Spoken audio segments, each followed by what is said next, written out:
ಎಲ್ಲರಿಗೆ ನಮಸ್ಕಾರಗಳು ಸ್ನೇಹಿತರೆ. ಬನ್ನಿ ಮತ್ತೊಮ್ಮೆ ಟಾಪ್ 20 ಪ್ರಶ್ನೋತ್ತರ ಸರಣಿಯಲ್ಲಿ ನಿಮ್ಮ ಸ್ವಾಗತ ಸುಸ್ವಾಗತ. ಈ ಟಾಪ್ 20 ಪ್ರಶ್ನೋತ್ತರ ಸರಣಿಯನ್ನು ಹಿಂದಿನ ಪ್ರಶ್ನೆ ಪತ್ರಿಕೆಯಿಂದ ಆಯ್ಕೆ ಮಾಡಲಿರುವ ಪ್ರಮುಖ ಪ್ರಶ್ನೋತ್ತರಗಳಾಗಿವೆ ಸ್ನೇಹಿತರೆ. ಇದು ಟಾಪ್ 20 ಪ್ರಶ್ನೋತ್ತರ ಸರಣಿಯನ್ನು ಮುಂಬರುವ ಕಾಂಪಿಟೇಟಿವ್ ಪರೀಕ್ಷೆಗೆ ಅತ್ಯಂತ ಉಪಯುಕ್ತವಾದ ಪ್ರಶ್ನೆಗಳಾಗಿವೆ. ಇವು ಮುಂಬರುವ ಕಾಂಪಿಟೇಟಿವ್ ಎಕ್ಸಾಮ್ ಯಾವುದೇ ಆಗಿರಲಿ, ವಿಲೇಜ್ ಅಕೌಂಟೆಂಟ್, BMTC ಮತ್ತು PDO ಇನ್ನಿತರ ಯಾವುದೇ ಕಾಂಪಿಟೇಟಿವ್ ಪರೀಕ್ಷೆಗೆ ಬಹಳ ಉಪಯುಕ್ತವಾದ ಟಾಪ್ 20 ಪ್ರಶ್ನೋತ್ತರ ಸರಣಿಯಾಗಿದೆ ಸ್ನೇಹಿತರೆ. ಬನ್ನಿ ಈಗ ನಾವು ಈ ಟಾಪ್ 20 ಪ್ರಶ್ನೋತ್ತರ ಸರಣಿಯನ್ನು ಆರಂಭಿಸೋಣ. ಮೊದಲನೆಯ ಪ್ರಶ್ನೆ: ಯಾವ ದೇವಾಲಯದ ಪಂಚಾಮೃತಗೆ ಇತ್ತೀಚೆಗೆ GI ಸ್ಥಾನಮಾನ ಸಿಕ್ಕಿತು? ಇದಕ್ಕೆ ಆಯ್ಕೆಗಳು: ಆಯ್ಕೆ ಎ ಪಳನಿ ತಮಿಳುನಾಡು, ಆಯ್ಕೆ ಬಿ ಶಬರಿಮಲ ದೇವಸ್ಥಾನ ಕೇರಳ, ಆಯ್ಕೆ ಸಿ ಭೋಗ ನಂದೀಶ್ವರ ದೇವಾಲಯ ಕರ್ನಾಟಕ, ಆಯ್ಕೆ ಡಿ ಮೂಕಾಂಬಿಕಾ ದೇವಸ್ಥಾನ ಕರ್ನಾಟಕ. ಮೊದಲನೇ ಪ್ರಶ್ನೆಗೆ ಸರಿಯಾದ ಉತ್ತರ ಸ್ನೇಹಿತರೆ ಆಯ್ಕೆ ಎ ಪಳನಿ ದೇವಸ್ಥಾನ ತಮಿಳುನಾಡು. ಇದಕ್ಕೆ ಇತ್ತೀಚೆಗೆ GI ಟ್ಯಾಗ್ ಅನ್ನು ದೊರಕಿದೆ. ಬನ್ನಿ ಸ್ನೇಹಿತರೆ ಎರಡನೇ ಪ್ರಶ್ನೆ ಕಡೆಗೆ. ಈ ಕೆಳಗಿನ ಯಾವ ಸ್ಥಳಗಳಲ್ಲಿ ಕರ್ನಾಟಕದ ಹೈಕೋರ್ಟ್ ಶಾಖೆಗಳಿವೆ? ಇದಕ್ಕೆ ಆಯ್ಕೆಗಳು: ಆಯ್ಕೆ ಎ ಬಳ್ಳಾರಿ, ಆಯ್ಕೆ ಬಿ ಧಾರವಾಡ, ಆಯ್ಕೆ ಸಿ ಮೈಸೂರು, ಆಯ್ಕೆ ಡಿ ಇವುಗಳಲ್ಲಿ ಎಲ್ಲವು. ಎರಡನೇ ಪ್ರಶ್ನೆಗೆ ಸರಿಯಾದ ಉತ್ತರ ಸ್ನೇಹಿತರೆ ಆಯ್ಕೆ ಬಿ ಧಾರವಾಡದಲ್ಲಿ ನಾವು ಕರ್ನಾಟಕದ ಹೈಕೋರ್ಟ್ನ ಶಾಖೆಯನ್ನು ಕಾಣಬಹುದು. ಬನ್ನಿ ಸ್ನೇಹಿತರೆ ಮೂರನೆಯ ಪ್ರಶ್ನೆ ಕಡೆಗೆ. ರಾಷ್ಟ್ರೀಯ ಧ್ವಜದಲ್ಲಿನ ಚಕ್ರದಲ್ಲಿ ಯಾವ ಬಣ್ಣವನ್ನು ಬಳಸಲಾಗುತ್ತದೆ? ಇದಕ್ಕೆ ಆಯ್ಕೆ ಎ ಬಿಳಿ ಬಣ್ಣ, ಆಯ್ಕೆ ಬಿ ಹಸಿರು, ಆಯ್ಕೆ ಸಿ ಕೇಸರಿ ಬಣ್ಣ, ಆಯ್ಕೆ ಡಿ ನೇವಿ ನೀಲಿ ಬಣ್ಣ. ಮೂರನೆಯ ಪ್ರಶ್ನೆಗೆ ಸರಿಯಾದ ಉತ್ತರ ಸ್ನೇಹಿತರೆ ಆಯ್ಕೆ ಡಿ ನೇವಿ ನೀಲಿ ಬಣ್ಣವನ್ನು ನಮ್ಮ ರಾಷ್ಟ್ರೀಯ ಧ್ವಜದಲ್ಲಿನ ಚಕ್ರದಲ್ಲಿ ಬಳಸಲಾಗುತ್ತದೆ. ಬನ್ನಿ ಸ್ನೇಹಿತರೆ ನಾಲ್ಕನೇ ಪ್ರಶ್ನೆ ಕಡೆಗೆ. ಯಾರು ಭಾರತದ ಮೊದಲ ಕಾರ್ಯನಿರತ ಅಧ್ಯಕ್ಷರಾಗಿದ್ದರು? ಇದಕ್ಕೆ ಆಯ್ಕೆಗಳು: ಆಯ್ಕೆ ಎ BN ರಾವ್, ಆಯ್ಕೆ ಬಿ ಡಾಕ್ಟರ್ ವಿಜಯ್ ಕಲ್ಕರ್, ಆಯ್ಕೆ ಸಿ VV ಗಿರಿ, ಆಯ್ಕೆ ಡಿ ಇವುಗಳಲ್ಲಿ ಯಾವುದೂ ಅಲ್ಲ. ನಾಲ್ಕನೇ ಪ್ರಶ್ನೆಗೆ ಸರಿಯಾದ ಉತ್ತರ ಸ್ನೇಹಿತರೆ ಆಯ್ಕೆ ಸಿ VV ಗಿರಿಯವರು ನಮ್ಮ ಭಾರತದ ಮೊದಲ ಕಾರ್ಯನಿರತ ಅಧ್ಯಕ್ಷರಾಗಿದ್ದರು. ಬನ್ನಿ ಸ್ನೇಹಿತರೆ ಐದನೆಯ ಪ್ರಶ್ನೆ ಕಡೆಗೆ. ಐದನೆಯ ಪ್ರಶ್ನೆ: ಭಾರತೀಯ ಸಂವಿಧಾನದಲ್ಲಿ ರಾಜ್ಯ ನೀತಿಯ ನಿರ್ದೇಶನ ತತ್ವಗಳನ್ನು ಯಾವ ಆರ್ಟಿಕಲ್ ನೀಡಲಾಗಿದೆ? ಇದಕ್ಕೆ ಆಯ್ಕೆಗಳು: ಆಯ್ಕೆ ಆರ್ಟಿಕಲ್ 36 ರಿಂದ 51, article B 51A, article C article 12 ರಿಂದ 35, ಆರ್ಟಿಕಲ್ ಡಿ ಆರ್ಟಿಕಲ್ 32. ಐದನೇ ಪ್ರಶ್ನೆಗೆ ಸರಿಯಾದ ಉತ್ತರ ಸ್ನೇಹಿತರೆ ಆಯ್ಕೆ ಎ ಆರ್ಟಿಕಲ್ 36 ರಿಂದ 51. ಇದು ಭಾರತದ ಸಂವಿಧಾನದ ರಾಜ್ಯ ನೀತಿಯ ನಿರ್ದೇಶನ ತತ್ವಗಳನ್ನು ನೀಡಲಾಗಿವೆ. ಬನ್ನಿ ಸ್ನೇಹಿತರೆ ಆರನೆಯ ಪ್ರಶ್ನೆ ಕಡೆಗೆ. ಆರನೆಯ ಪ್ರಶ್ನೆ: ನಮ್ಮ ರಾಷ್ಟ್ರೀಯ ಧ್ವಜದಲ್ಲಿ ಎಷ್ಟು ಕಡ್ಡಿಗಳಿವೆ?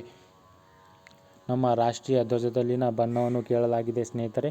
ಅದಕ್ಕೆ ಉತ್ತರ ನೇವಿ ನೀಲಿ ಬಣ್ಣ ಆಗಿದೆ. ಇಲ್ಲಿ ಆರನೇ ಪ್ರಶ್ನೆಯಲ್ಲಿ ನಮ್ಮ ರಾಷ್ಟ್ರೀಯ ಧ್ವಜದಲ್ಲಿ ಎಷ್ಟು ಕಡ್ಡಿಗಳಾಗಿವೆ ಎಂದು ಕೇಳಲಾಗಿದೆ.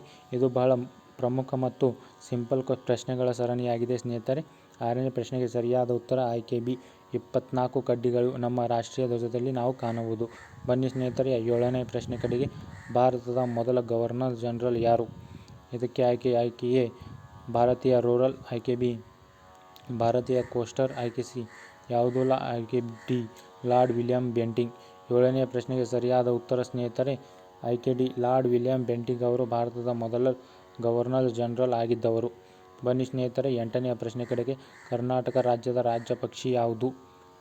ಇದಕ್ಕೆ ಆಯ್ಕೆ ಎ ಭಾರತದ ರೂರಲ್, ಆಯ್ಕೆ ಬಿ ಭಾರತೀಯ ಕೋಸ್ಟಲ್, ಆಯ್ಕೆ ಸಿ ನವಿಲು, ಆಯ್ಕೆ ಡಿ ಗಿಳಿ. ಇದಕ್ಕೆ ಎಂಟನೇ ಪ್ರಶ್ನೆಗೆ ಸರಿಯಾದ ಉತ್ತರ ಸ್ನೇಹಿತರೆ ಆಯ್ಕೆ ಬಿ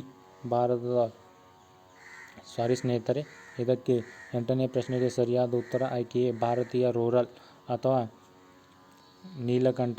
ಕರ್ನಾಟಕದ ರಾಜ್ಯ ಪಕ್ಷಿ ಇದಾಗಿದೆ ಸ್ನೇಹಿತರೆ. ಬನ್ನಿ ಸ್ನೇಹಿತರೆ ಒಂಬತ್ತನೇ ಪ್ರಶ್ನೆ ಕಡೆಗೆ. ಮೈಸೂರು ದಸರಾ 2019 ಅನ್ನು ಯಾರು ಉದ್ಘಾಟಿಸಿದವರು? ಇದಕ್ಕೆ ಆಯ್ಕೆಗಳು: ಆಯ್ಕೆ ಎ ಅನಿಲ್ ಕುಂಬ್ಳೆ, ಆಯ್ಕೆ ಬಿ ಸುಧಾಮೂರ್ತಿ, ಆಯ್ಕೆ ಸಿ SL ಭೈರಪ್ಪ, ಆಯ್ಕೆ ಡಿ ಗಿರೀಶ್ ಕಾರ್ನಾಡ್. ಒಂಬತ್ತನೇ ಪ್ರಶ್ನೆಗೆ ಸರಿಯಾದ ಉತ್ತರ ಸ್ನೇಹಿತರೆ ಆಯ್ಕೆ ಒಂಬತ್ತನೆಯ ಪ್ರಶ್ನೆಗೆ ಸರಿಯಾದ ಉತ್ತರ ಸ್ನೇಹಿತರೆ ಆಯ್ಕೆ ಸಿ SL ಭೈರಪ್ಪರವರು ಮೈಸೂರು ದಸರಾ 2019 ಅನ್ನು ಉದ್ಘಾಟಿಸಿದವರು. ಬನ್ನಿ ಸ್ನೇಹಿತರೆ 11ನೆಯ ಪ್ರಶ್ನೆ ಕಡೆಗೆ. ರಾಷ್ಟ್ರಪತಿಯು ತಮ್ಮ ರಾಜೀನಾಮೆ ಪತ್ರವನ್ನು ಯಾರನ್ನು ಉದ್ದೇಶಿಸುವರು? ಇದಕ್ಕೆ ಆಯ್ಕೆ ಎ ಭಾರತದ ಮುಖ್ಯ ನ್ಯಾಯಮೂರ್ತಿ, ಆಯ್ಕೆ ಬಿ ಸ್ಪೀಕರ್, ಆಯ್ಕೆ ಸಿ ಉಪರಾಷ್ಟ್ರಪತಿ, ಆಯ್ಕೆ ಡಿ ಭಾರತದ ಪ್ರಧಾನಮಂತ್ರಿ. 11ನೇ ಪ್ರಶ್ನೆಗೆ ಸರಿಯಾದ ಉತ್ತರ ಸ್ನೇಹಿತರೆ ಆಯ್ಕೆ ಸಿ ಭಾರತದ ಉಪರಾಷ್ಟ್ರಪತಿ. ರಾಷ್ಟ್ರಪತಿಯು ತಮ್ಮ ರಾಜೀನಾಮೆಯ ಪತ್ರವನ್ನು ಭಾರತದ ಉಪರಾಷ್ಟ್ರಪತಿಗೆ ಉದ್ದೇಶಿಸುತ್ತಾರೆ. ಬನ್ನಿ ಸ್ನೇಹಿತರೆ 12ನೇ ಪ್ರಶ್ನೆ ಕಡೆಗೆ. ಈ ಕೆಳಗಿನವುಗಳಲ್ಲಿ ಯಾವುದು ಮೂಲಭೂತ ಕರ್ತವ್ಯವಲ್ಲ? ಇದಕ್ಕೆ ಆಯ್ಕೆ ಎ ಸಾರ್ವಜನಿಕ ಆಸ್ತಿಯನ್ನು ಕಾಪಾಡುವುದು, ಆಯ್ಕೆ ಬಿ ಜನರಲ್ಲಿ ಸಹೋದರತ್ವವನ್ನು ಹರಡುವುದು, ಆಯ್ಕೆ ಸಿ ಪೋಷಕರಿಗೆ ವಿಧೇಯರಾಗಿರುವುದು, ಆಯ್ಕೆ ಡಿ ನೈಸರ್ಗಿಕ ಪರಿಸರವನ್ನು ರಕ್ಷಿಸಲು ಮತ್ತು ಸುಧಾರಿಸಲು. 12ನೇ ಪ್ರಶ್ನೆಗೆ ಸರಿಯಾದ ಉತ್ತರ ಸ್ನೇಹಿತರೆ ಆಯ್ಕೆ ಸಿ ಪೋಷಕರಿಗೆ ವಿಧೇಯರಾಗಿರುವುದು. ಬನ್ನಿ ಸ್ನೇಹಿತರೆ 13ನೇ ಪ್ರಶ್ನೆ ಕಡೆಗೆ. 13ನೇ ಪ್ರಶ್ನೆ ಭಾರತದ ಕಂಟ್ರೋಲರ್ ಮತ್ತು ಆಡಿಟರ್ ಜನರಲ್ನನ್ನು ಕೆಳಗಿನ ಯಾರು ಸ್ನೇಹಿತ ಮತ್ತು ಮಾರ್ಗದರ್ಶಿ ಎಂದು ವಿವರಿಸಲಾಗುತ್ತದೆ? ಇದಕ್ಕೆ ಆಯ್ಕೆ ಎ ದ ಎಸ್ಟಿಮೇಟ್ ಸಮಿತಿ, ಆಯ್ಕೆ ಬಿ ಸಾರ್ವಜನಿಕ ಖಾತೆಯ ಸಮಿತಿ, ಆಯ್ಕೆ ಸಿ ಸಾರ್ವಜನಿಕ ಕಾರ್ಯ ಸಮಿತಿ, ಆಯ್ಕೆ ಡಿ ಎಲ್ಲ ಸಂಸದೀಯ ಸಮಿತಿ. 13ನೇ ಪ್ರಶ್ನೆಗೆ ಸರಿಯಾದ ಉತ್ತರ ಸ್ನೇಹಿತರೆ ಆಯ್ಕೆ ಬಿ ಸಾರ್ವಜನಿಕ ಖಾತೆಗಳ ಸಮಿತಿ. ಬನ್ನಿ ಸ್ನೇಹಿತರೆ 14ನೇ ಪ್ರಶ್ನೆ ಕಡೆಗೆ. ಹೈಕೋರ್ಟಿನ ಮುಖ್ಯ ನ್ಯಾಯಮೂರ್ತಿಯನ್ನು ಕೆಳಗಿನವರಲ್ಲಿ ಯಾರು ತೆಗೆದುಹಾಕಬಹುದು? ಇದಕ್ಕೆ ಆಯ್ಕೆ ಎ ಸರ್ವೋಚ್ಚ ನ್ಯಾಯಾಲಯದ ಮುಖ್ಯ ನ್ಯಾಯಮೂರ್ತಿ, ಆಯ್ಕೆ ಬಿ ಸರ್ವೋಚ್ಚ ನ್ಯಾಯಾಲಯದ ನ್ಯಾಯಾಧೀಶರು, ಆಯ್ಕೆ ಸಿ ಸಂಬಂಧಪಟ್ಟ ರಾಜ್ಯದ ರಾಜ್ಯಪಾಲರು, ಆಯ್ಕೆ ಡಿ ಕೇಂದ್ರ ಗೃಹ ಸಚಿವರು. 14ನೇ ಪ್ರಶ್ನೆಗೆ ಸರಿಯಾದ ಉತ್ತರ ಸ್ನೇಹಿತರೆ ಆಯ್ಕೆ ಬಿ ಸರ್ವೋಚ್ಚ ನ್ಯಾಯಾಲಯದ ನ್ಯಾಯಾಧೀಶರು. ಭಾರತದ ಹೈಕೋರ್ಟ್ನ ಮುಖ್ಯ ನ್ಯಾಯಮೂರ್ತಿಯನ್ನು ಇವರು ತೆಗೆದುಹಾಕುವ ಇವರಲ್ಲಿ ಎಬಿಲಿಟಿ ಇರುತ್ತದೆ ಸ್ನೇಹಿತರೆ. ಬನ್ನಿ ಸ್ನೇಹಿತರೆ 15ನೇ ಪ್ರಶ್ನೆ ಕಡೆಗೆ. ಯಾರು ಉಪರಾಷ್ಟ್ರಪತಿಯನ್ನು ಆಯ್ಕೆ ಮಾಡುತ್ತಾರೆ?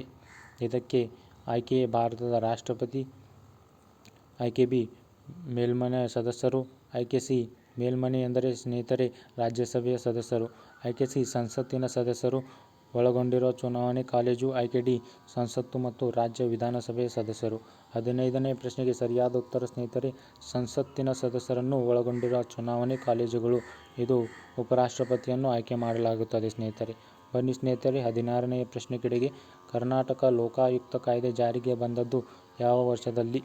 ಇದಕ್ಕೆ ಆಯ್ಕೆ ಎ 1987, ಆಯ್ಕೆ ಬಿ 1986, ಆಯ್ಕೆ ಸಿ 1984, ಆಯ್ಕೆ ಡಿ 1988. 16ನೇ ಪ್ರಶ್ನೆಗೆ ಸರಿಯಾದ ಉತ್ತರ ಸ್ನೇಹಿತರೆ ಆಯ್ಕೆ 3 ಆಯ್ಕೆ ಸಿ 1984ರಂದು ಲೋಕಾಯುಕ್ತ ಕಾಯ್ದೆ ಜಾರಿಗೆ ಬಂದಿದೆ ಸ್ನೇಹಿತರೆ. ಬನ್ನಿ ಸ್ನೇಹಿತರೆ 17ನೇ ಪ್ರಶ್ನೆ ಕಡೆಗೆ. 17ನೇ ಪ್ರಶ್ನೆ ರಾಜ್ಯದ ಕಾರ್ಯನಿರ್ವಾಹಕ ಅಧಿಕಾರವನ್ನು ಯಾರಿಗೆ ವಹಿಸಲಾಗುತ್ತದೆ? ಇದಕ್ಕೆ ಆಯ್ಕೆ ಎ ರಾಜ್ಯಪಾಲರು, ಆಯ್ಕೆ ಬಿ ರಾಜ್ಯದ ಮುಖ್ಯಮಂತ್ರಿ, ಆಯ್ಕೆ ಸಿ ರಾಜ್ಯದ ಸಚಿವರು, ಆಯ್ಕೆ ಡಿ ಭಾರತದ ರಾಷ್ಟ್ರಪತಿ. 17ನೇ ಪ್ರಶ್ನೆಗೆ ಸರಿಯಾದ ಉತ್ತರ ಸ್ನೇಹಿತರೆ ಆಯ್ಕೆ ಎ ಆಪ್ಷನ್ ಎ ರಾಜ್ಯದ ರಾಜ್ಯಪಾಲರನ್ನು ರಾಜ್ಯದ ಕಾರ್ಯನಿರ್ವಹಣಾ ಅಧಿಕಾರವನ್ನು ವಹಿಸಲಾಗುತ್ತದೆ. ಬನ್ನಿ ಸ್ನೇಹಿತರೆ 18ನೇ ಪ್ರಶ್ನೆ ಕಡೆಗೆ.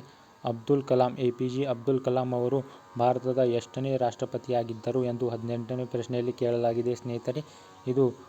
ಇದು ಕೂಡ ಬಹಳ ಸಿಂಪಲ್ ಪ್ರಶ್ನೆಯಾಗಿದೆ ಸ್ನೇಹಿತರೆ. ಇದಕ್ಕೆ ಆಯ್ಕೆ ಎ 11, ಆಯ್ಕೆ ಬಿ 12ನೇ, ಆಯ್ಕೆ ಸಿ 9ನೇ, ಆಯ್ಕೆ ಡಿ 10ನೇ ರಾಷ್ಟ್ರಪತಿ.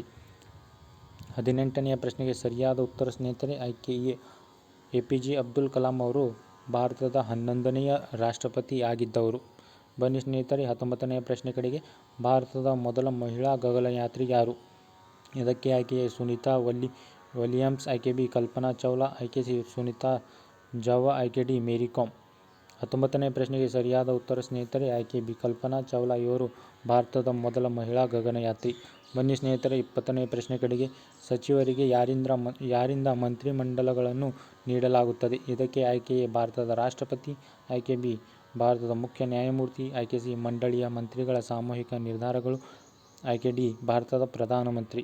20ನೇ ಪ್ರಶ್ನೆಗೆ ಸರಿಯಾದ ಉತ್ತರ ಸ್ನೇಹಿತರೆ ಆಯ್ಕೆ ಎ ಭಾರತದ ರಾಷ್ಟ್ರಪತಿಯವರಿಂದ ಸಚಿವರಿಗೆ ಮಂತ್ರಿಮಂಡಲವನ್ನು ನೀಡಲಾಗುತ್ತದೆ. ಬನ್ನಿ ಸ್ನೇಹಿತರೆ 21ನೇ ಪ್ರಶ್ನೆ ಕಡೆಗೆ. ಭಾರತದ ಮೊದಲ ಮಹಾನಗರ ಪಾಲಿಕೆ ಅಥವಾ ಮುನ್ಸಿಪಾಲಿಟಿಯನ್ನು ಎಲ್ಲಿ ಸ್ಥಾಪಿಸಲಾಯಿತು? ಇದಕ್ಕೆ ಆಯ್ಕೆ ಎ ಕಲ್ಕತ್ತಾ, ಆಯ್ಕೆ ಬಿ ದೆಹಲಿ, ಆಯ್ಕೆ ಸಿ ಬಾಂಬೆ, ಆಯ್ಕೆ ಡಿ ಮದ್ರಾಸ್. 21ನೇ ಪ್ರಶ್ನೆಗೆ ಸರಿಯಾದ ಉತ್ತರ ಸ್ನೇಹಿತರೆ ಆಯ್ಕೆ ಡಿ ಮದ್ರಾಸ್ದಲ್ಲಿ ಮೊದಲ ಮುನ್ಸಿಪಾಲಿಟಿ ಅಥವಾ ಭಾರತದ ಮೊದಲ ಮಹಾನಗರ ಪಾಲಿಕೆಯನ್ನು ಸ್ಥಾಪಿಸಲಾಯಿತು. ಬನ್ನಿ ಸ್ನೇಹಿತರೆ ಕೊನೆಯ ಪ್ರಶ್ನೆ 22ನೇ ಪ್ರಶ್ನೆಯ ಕಡೆಗೆ. ಒಂದು ರಾಜ್ಯದ ಸರ್ಕಾರವು ಆಯೋಜಿಸುವ ಲಾಟರಿಗಳು ಇದರ ಅಡಿಯಲ್ಲಿ ಬರುತ್ತವೆ? ಇದಕ್ಕೆ ಆಯ್ಕೆ ಎ ಕೇಂದ್ರ ಪಟ್ಟಿ, ಆಯ್ಕೆ ಬಿ ರಾಜ್ಯ ಪಟ್ಟಿ, ಆಯ್ಕೆ ಸಿ ಕ್ಯಾಲ್ಕುಲೇಟರ್, ಆಯ್ಕೆ ಸಿ ಕರೆಂಟ್ ಅಥವಾ ಏಕಕಾಲೀನ ಪಟ್ಟಿ, ಆಯ್ಕೆ ಡಿ ಇವುಗಳಲ್ಲಿ ಯಾವುದೂ ಅಲ್ಲ. 22ನೇಗೆ ಸರಿಯಾದ ಉತ್ತರ ಸ್ನೇಹಿತರೆ ನೀವು ಇದು 22ನೇ ಪ್ರಶ್ನೆಗೆ ಸರಿಯಾದ ಉತ್ತರವನ್ನು ಕಮೆಂಟ್ ಮುಖಾಂತರ ತಿಳಿಸಬೇಕೆಂದು ಕೇಳಿಕೊಳ್ಳುತ್ತೇನೆ ಸ್ನೇಹಿತರೆ.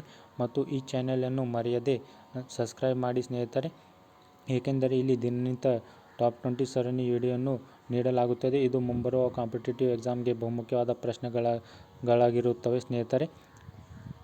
ಮತ್ತು ಈ ಟಾಪ್ 20 ಪ್ರಶ್ನೋತ್ತರ ಸರಣಿ ಇಲ್ಲಿ ಮುಕ್ತಾಯಗೊಳ್ಳುತ್ತದೆ ಸ್ನೇಹಿತರೆ. ಧನ್ಯವಾದಗಳು.